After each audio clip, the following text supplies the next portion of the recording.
Good afternoon, everybody. It's Monday afternoon. Had a busy weekend, so it's knocked me about a bit, but all back to normal now, and everything's done, and I can just slop around and do what I want to do, which is to talk to you. I've been watching a little, only in the past sort of hour or two, of this delightful personage.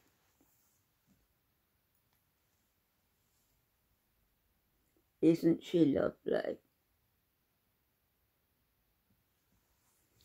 And she starts off by saying, I'm not even going to play her because you've probably seen it on the other channels. I'll just leave her there looking at me. Hi. So what she's saying in this video is nothing has got anything to do with anybody on YouTube. What she weighs has got nothing to do with anyone. What she eats has got nothing to do with anyone. Her binge eating disorder, self-diagnosed, has got nothing to do with anyone. Her past has got nothing to do with anybody. Her promiscuity has got nothing to do with anyone.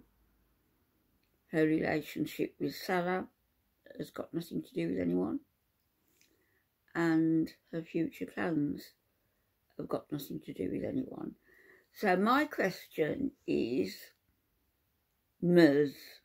Sarah, Mariam, Al-Rafa, whatever your name is, my question is, if all of this has got nothing to do with anybody, why are you on YouTube? Why is anybody watching you?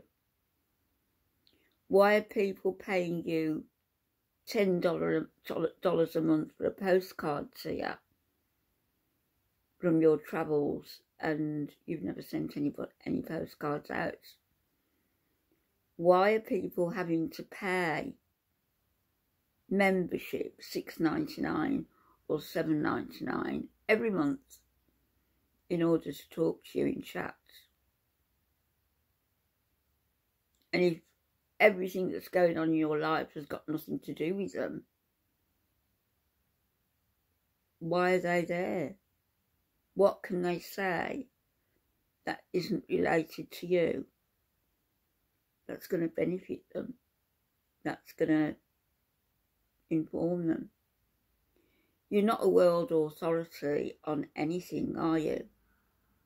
You've only ever travelled to two places. Once to Cuba, where you didn't go outside of the compound. Even, walking to the beach and walking to the restaurants. That was as far as it went. You said you had intimate relations with a married man there, a waiter, to whom you gave an iPad, a new iPad, and somebody who you wanted to marry. You were going to go back there to marry him, weren't you? Until this better prospect arrived on the scene. Salah, the Muslim man who was on Tinder looking to meet a Canadian woman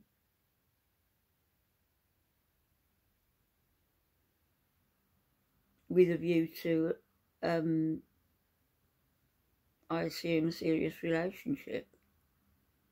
On the second day of your speaking, he proposed to you, you accepted. Within a few weeks, you'd flown out to Kuwait. You'd taken your Shahada, which hand on the Bible sort of business, hand on the Quran for you.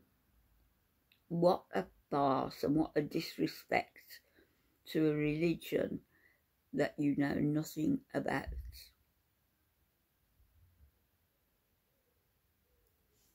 You say you agree with their ways of chastising people because it's their custom.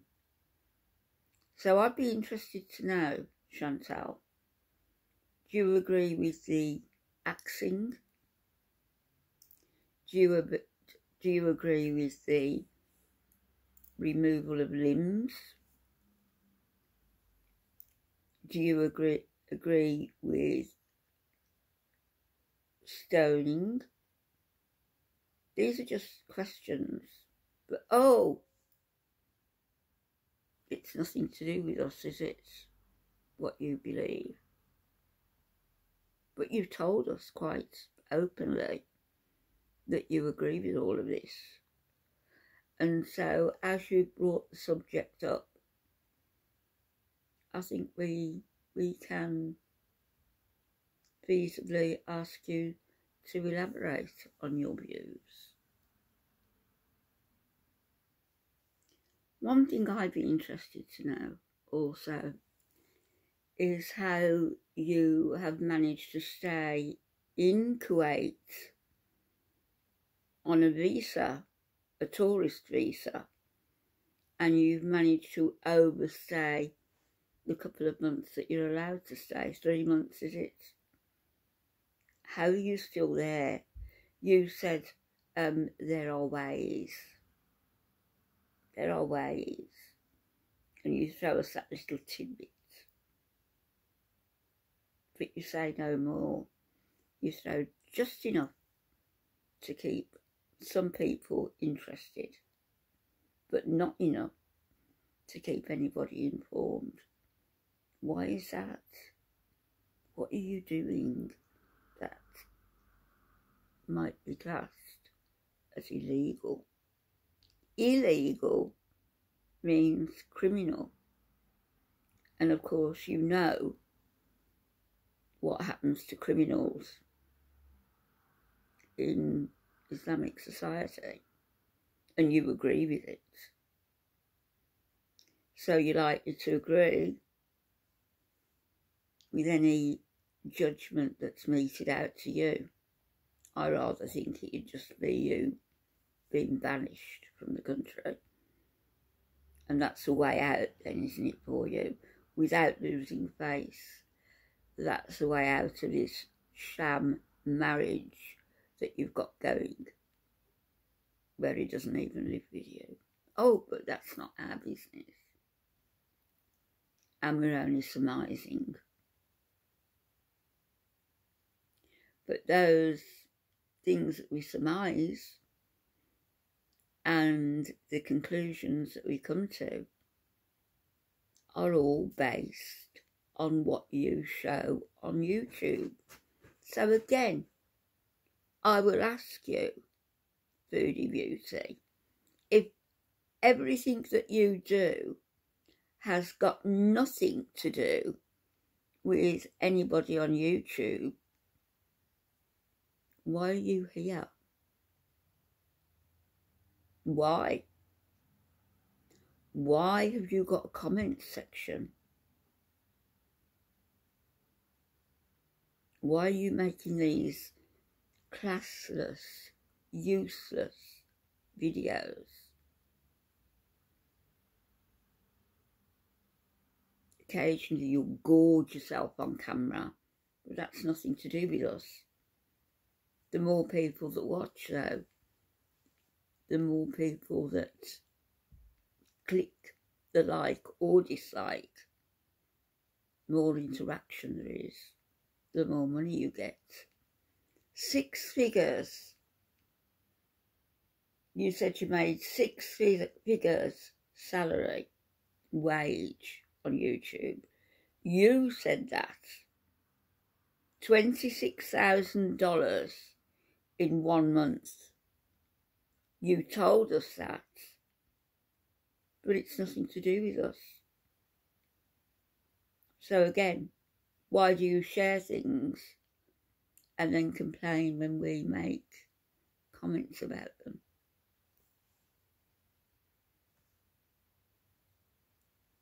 Why? Why is this woman on YouTube at all? She once claimed to be an influencer. She does influence people.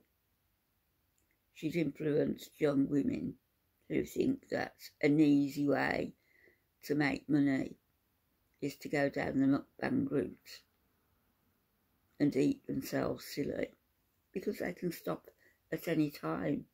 She and Amber have been instrumental in perpetuating this disgusting business. Sorry, my cat came in. So again, I'll ask you, Foodie, why? If you don't want people to ask about your life, if you don't want people to ask about anything, if you're not prepared to share anything, or you are prepared to share but don't want comments on it, why are you on YouTube? Oh yeah, because you've got no other way of making a living, because you're just a lazy person who hasn't worked for years and has been raking in money from people who are, I don't know, dopey enough to fall for you. You used to put on an act, didn't you? As Amber used to put on an act of being nice and short, shy and coy. But when that mask drops, what do we see? What do we see?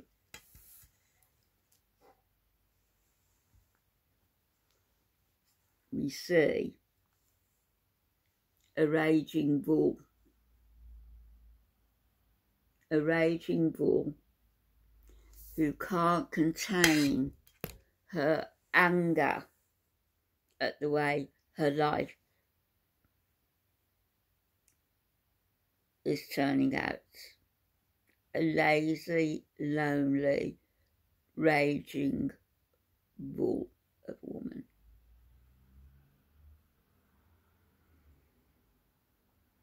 You'd be very sad, I think, if everybody just switched away from you, stopped asking questions, stopped making videos about you, and your six-figure salary dropped to 0.